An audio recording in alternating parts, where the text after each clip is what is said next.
that is microorganisms, friends and foe. Microorganisms, micro. These are micro means minute or very small organisms. Friends means they are helpful and foe means they are harmful.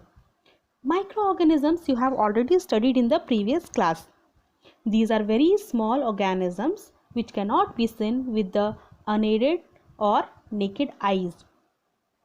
They can be seen only with the help of a magnifying glass or a microscope. These microorganisms may be unicellular or multicellular. They may exist in alone or in colonies. Microorganisms are also found in all different types of environment like ice cold climate, hot springs, deserts, marshy lands, etc. Microorganism is a very important chapter because it is going to help you out in class 9 also. These microorganisms are also found inside the human body. You might be shocked about it. Let's see. A microorganism, a microbe, is an organism which is very microscopic. That means which cannot be seen with the open eyes or naked eyes.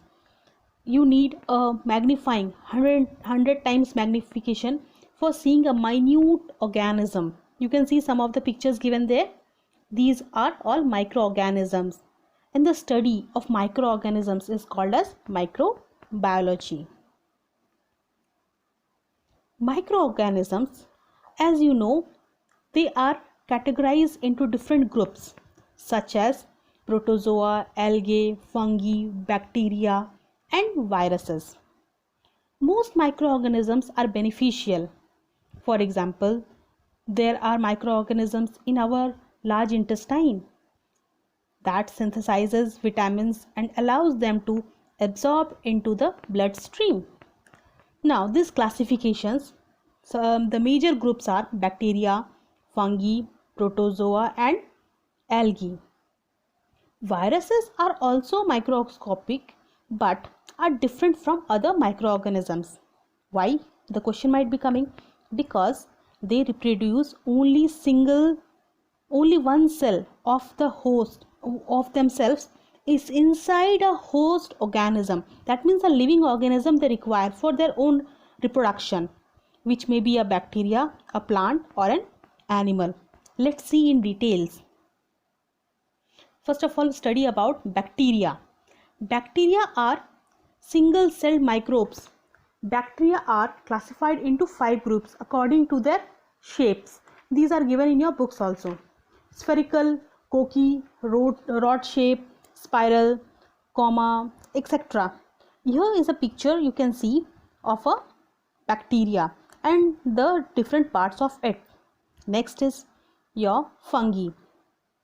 These are non-green plants. They cannot synthesize their own food. That means there is absence of chlorophyll in them. They have to depend on other for their food. Most fungi take their food from the dead and organic matter. Some of them live on other organisms. You can see I have given an example of mushroom. Next is your protozoa. These are unicellular animals. Some are free living, others are parasitic. Several parasitic protozoans cause disease in human beings, domestic animals and plants. For example, Plasmodium, a protozoan, causes malaria, which is very common to you. You know about it, malaria. You can see the classification of protozoans are there on the basis of the locomotion. That means on the basis how they move. Some move by the help of a false feet, which is called as pseudopodia, amoeba. Some move with the help of cilia. You can see the long hair-like structures are called as cilia. Some are non-motile, that means non-movable. They cannot move, they are fixed in one place. And some are having flagellas, that means flag-like or you can say leaf-like structure to move around. Next we'll study about algae. Algae are green substances floating on the surface of a pond, lake, river, stagnant water, moist soil, stones. you have seen greenish color carpet like thing over the area of water, mostly in the rainy seasons. They tend to grow on wet surfaces. Therefore, they can synthesize their own food. They are found in water or in very moist places. Means moist means nummy, where there is water. In those places they are found. Now we'll discuss about virus. The virus is very common and you are knowing about it. Now as you can see, the virus, the coronavirus, which is highly affecting all over India, and several patients are dying because of it. So you are now knowing what is virus. You may be surprised to know that the virus can be crystallized and stored like some non-living things, such as common salt or sugar, which we can store for a longer duration.